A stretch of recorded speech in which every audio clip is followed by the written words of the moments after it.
Don't start anything tonight, she said, then pulled her ex aside for a private catch-up and told me to find my own table. I found one.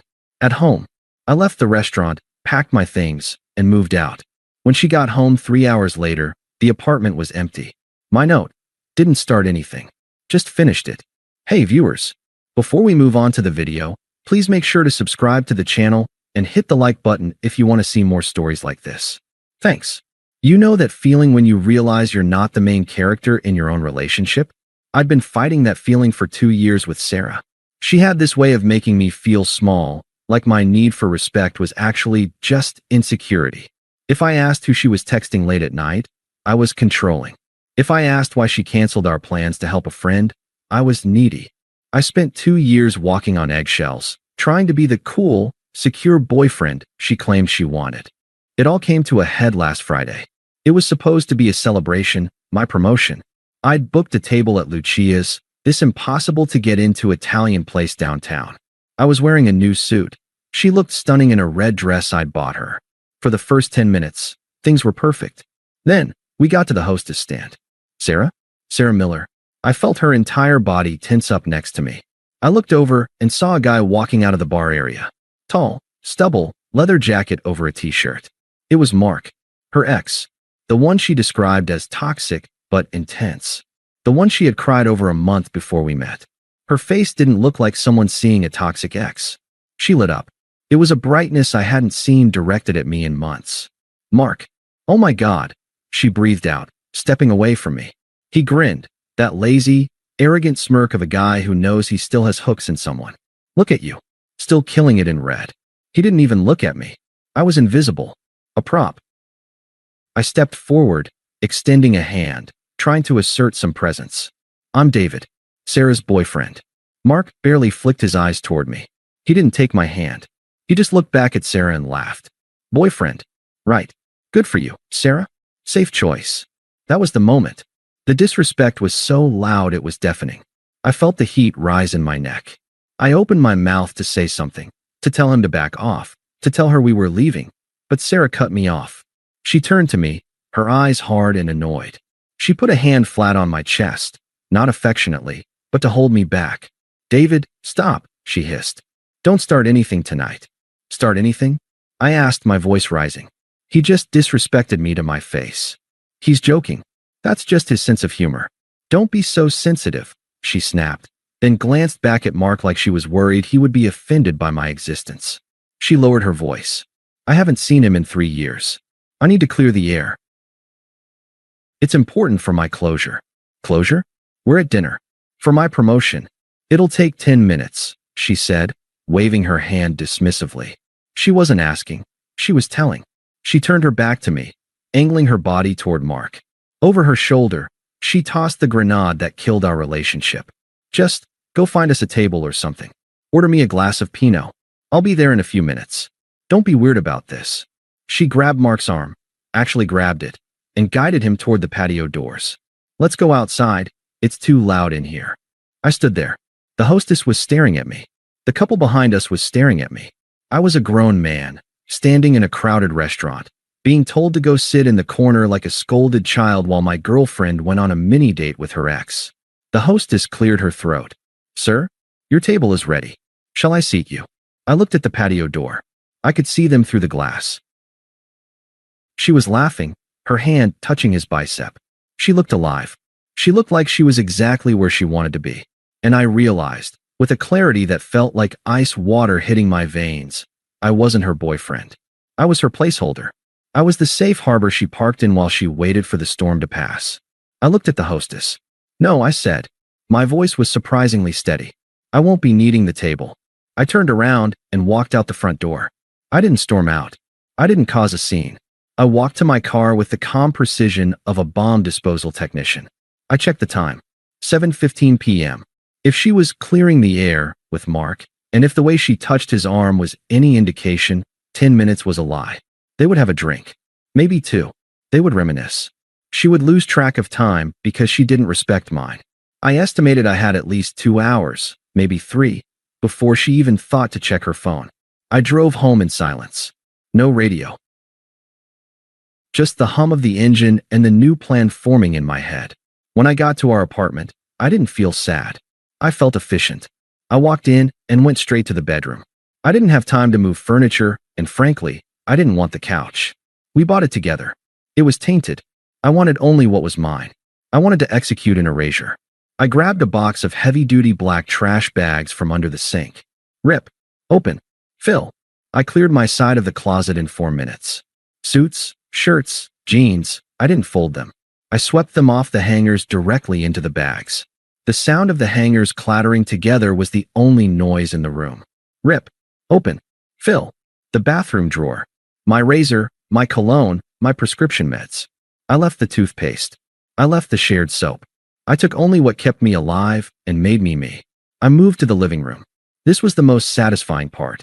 I unplugged my PS5. I took the switch. I took my laptop. Then, I went to the router. I paid the internet bill. The account was in my name. I unplugged the modem and the router and shoved them into my backpack. Petty? Maybe. But she wanted to communicate with her ex? She could use her own data. I went to the safe. Passport. Birth certificate. Watch collection. The emergency cash envelope.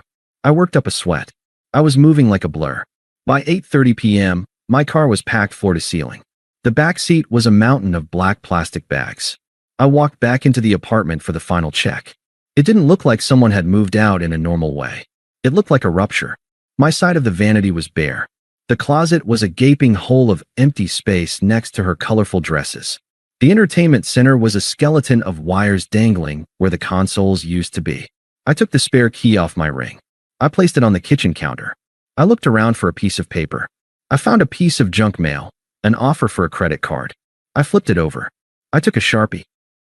I wanted to write a paragraph. I wanted to scream at her in ink. I wanted to list every time she made me feel small. But then I remembered the restaurant. I remembered her telling me, don't start anything. She wanted me to be quiet? Fine. I wrote 5 words. Didn't start anything. Just finished it. I left the note next to the key. I walked out the door and locked it one last time. I got into my car, started the engine, and pulled away. At 8:47 p.m., my phone screen lit up. Incoming call. Sarah read heart. I didn't decline it. I didn't answer it. I switched the toggle on the side of my phone to silent. I watched the screen glow for 30 seconds, then go dark. She was probably just now walking back to the table, finding it empty. She was probably annoyed. She probably thought I was in the bathroom or sulking in the lobby. She had no idea that she was currently dialing a ghost. I drove toward the highway. I had nowhere specific to go yet. Maybe a hotel, maybe my brother's place 3 towns over. But I had never felt more at home than I did in that car, driving away from a woman who told me to wait my turn. My turn was over. I checked into a Holiday Inn about 20 minutes away. I didn't go to a luxury hotel. I wasn't celebrating. I was bunkering down. I ordered a pepperoni pizza, cracked open a beer from the minibar, and sat on the bed. My phone was face down on the nightstand, vibrating against the wood every few minutes. BZZT. I didn't need to be in the apartment to know exactly how the timeline was playing out. I could reconstruct the crime scene just by listening to the voicemails later. Voicemail 1 to 8:55 p.m. David, where are you? I'm back at the table. The waiter said you left. Stop being dramatic and come pick me up. It's not funny. Tone annoyed. Entitled. She thinks I'm sitting in the parking lot, teaching me a lesson. Voicemail 2 to 9:15 p.m. Okay, seriously, pick up the phone. I'm standing outside. Mark already left. He had to meet some friends. I'm not paying for an Uber when you drove us here. This is so childish, David. Call me back. Tone angry. Shifting blame. Mark already ditched her, ironic. Voicemail 3 to 9:48 p.m. David? I'm home. Why are the lights not working? The Alexa isn't connecting. Pause. Heavy breathing. The sound of footsteps echoing on hardwood. David, where's the TV? Where's your computer? David, call me. Right now? You're scaring me. Tone. Confusion. The reality is starting to bleed in. Voicemail 4 to 9:52 p.m. Total breakdown. Sobs. I found the note. What do you mean finished it? You can't just leave. We live together. You took the router? Are you insane? Please, just come home. We can talk about this. I'm sorry I was with Mark so long, okay? I'm sorry. Just come back. I listened to that last one while chewing a slice of pizza. It was cold, detached curiosity. I didn't feel a pull to go comfort her. I didn't feel guilty. I just felt like I was watching a character in a movie realize the killer is already in the house. Except in this movie, the killer was the consequences of her own actions. I turned the phone off completely. I slept like a baby. The next morning, I woke up to 47 missed calls and 30 texts. But the silence in that hotel room was the loudest, most peaceful thing I'd ever heard. I wasn't waiting for her approval. I wasn't wondering if I was enough. I was just free. The fallout began fast. When a person like Sarah, someone who relies on validation and financial safety nets, loses their footing, they don't self-reflect. They recruit allies. 2 days later, my phone rang. It was Jessica, Sarah's best friend. Jessica had always tolerated me, treating me like a handy accessory that came with Sarah. I answered. I wanted to hear the spin. "You are a piece of sh*t, David." Jessica spat before I could even say hello. "Hello to you too, Jessica. She is a wreck. She hasn't eaten in 2 days. How could you just abandon her like that? Over a 5-minute conversation with an old friend? You're insecure, controlling, and honestly, terrifying. Who clears out an apartment in 3 hours? Someone who doesn't want to stay where he isn't respected," I said calmly. "Respected? She told you to grab a table. She was trying to manage a delicate situation with an ex, and you threw a tantrum." "Jessica," I cut in, my voice flat. "She didn't tell me to grab a table. She told me not to start anything. She told me to go sit alone while she drank with the guy she used to sleep with on the night celebrating my promotion. She prioritized his ego over my dignity. She told me to go away. So I went away. She loves you. It was a mistake. It wasn't a mistake. It was a choice. And tell her not to worry about the rent. I paid through the end of the month. She has 28 days to figure out how to pay for a 2-bedroom apartment in the city on a receptionist salary. Or maybe she can ask Mark to move in." I hung up and blocked Jessica. Speaking of Mark, that was the sweetest piece of accidental justice. I found out later through a mutual friend what happened with the savior. Once I was gone, Sarah immediately tried to pivot to Mark.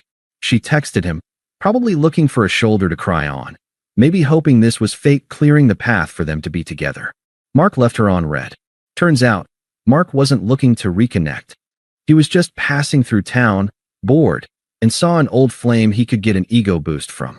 Once he realized she came with baggage, a fresh breakup, a missing boyfriend, and high emotional needs, he vanished.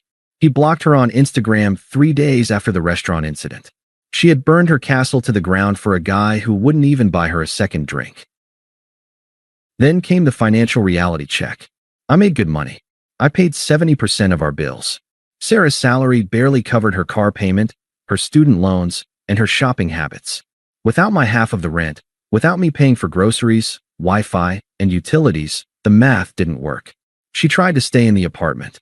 I kept my distance, communicating only through email regarding the lease. I told the landlord I was vacating. 3 weeks later, I got an automated email from the leasing office. The full rent hadn't been paid. Sarah sent me one email during this time. No subject line. "I can't afford this place alone. You promised to take care of me. How can you be this cruel?" I didn't reply. I wasn't being cruel. I was just no longer subsidizing a life that didn't include me. She ended up having to break the lease. She lost her security deposit. Last I heard, she had to move back in with her parents. The same parents she constantly complained were suffocating and toxic. She was 30 years old, sleeping in her childhood twin bed, surrounded by boxes of clothes she had no closet space for. The placeholder was gone. And without the placeholder, the whole structure collapsed. It had been 4 months. My life had quieted down in the best way possible. I found a new place, a loft closer to the office, smaller but entirely mine. No shared aesthetic, no walking on eggshells. I killed it in my new role at work, free from the constant text anxiety that used to plague my afternoons. I was sleeping better. I looked better. I hadn't heard from Sarah since the email about the rent. I assumed she had faded into the background of her hometown, another what-if story people tell at bars. Then, she ambushed me. It was a Tuesday, around 8 a.m. I was at the coffee shop near my office, waiting for a pour-over. I was checking emails on my phone, feeling good in a tailored coat I'd bought with the money I wasn't spending on her credit card debt. "David." The voice was familiar, but thin, lacking the sharpness it used to have. I turned around. Sarah was standing there. She looked diminished. That's the only word for it. Her hair was pulled back in a messy bun. She wasn't wearing makeup, and she looked tired. Not, had a long night tired. Deeply tired. The kind of tired that comes from living in your childhood bedroom and arguing with your mother about laundry at age 30. Sarah, I said. My voice was neutral. Professional. Like I was greeting a vendor I had canceled a contract with. Can we talk? She asked. Her eyes darted around the busy shop. Just for 5 minutes? Please. I checked my watch. I have to get to work. David, please, she whispered. Her voice cracked. I need to see you. I need to explain. I looked at her. I didn't feel the anger I expected. I didn't feel the love I used to think was essential to my survival. I just felt a mild inconvenience. You can walk me to my building, I said. You have 3 minutes. We walked out onto the sidewalk. The morning air was crisp. She struggled to keep up with my pace. I messed up, she blurted out. I know I did. Mark, he was nothing. He was just a ghost from the past, and I got caught up in the moment. He stopped replying to me days after you left. It was stupid. I threw away everything for nothing. I know, I said, keeping my eyes forward. I miss you, David, she said, reaching out to touch my arm. I sidestepped it smoothly, not breaking stride. Her hand fell to her side. I miss us, she continued, desperation creeping into her tone. I miss our home. My parents, it's a nightmare. I'm sleeping in a twin bed. I miss talking to you. I miss my best friend. I stopped then. We were a block from my office. I turned to face her. You don't miss me, Sarah, I said, my voice calm and factual. You miss the apartment. You miss the safety. You miss having someone to project your insecurities onto so you don't have to deal with them yourself. You miss the placeholder. She flinched. That's not fair. I loved you. You told me to go sit alone at a restaurant while you flirted with another man. I reminded her. That isn't love. That's management. You were managing me. And I resigned. She started to cry. It wasn't the manipulative crying of the past. It was the realization that her old tricks were hitting a brick wall. Can't we just start over? She begged. Please. Just coffee. Just a drink. Let me prove I can be better. Let's just start fresh. I looked at her, really looked at her, one last time. I saw the regret, sure. But I also saw the entitlement still lurking underneath. She still thought she could negotiate my dignity. I smiled, but it didn't reach my eyes. Start over. I repeated. I leaned in slightly, delivering the final echo of the night that changed everything. Sarah, you were the one who told me not to start anything. You wanted me to stay in my lane, keep my mouth shut, and not make a scene. So I'm doing exactly what you asked. David, I'm not starting anything, I said firmly. I'm finished. I turned around and walked toward the glass doors of my office building. I didn't look back. I didn't check to see if she was watching. I walked through the lobby, swiped my badge, and stepped into the elevator. As the doors slid shut, hiding the street from view, I let out a long breath. I had finally found my table, and it was exactly where I wanted it to be. Thanks for watching. Make sure to subscribe to the channel and hit the like button. What do you think about this story? Share it in the comments.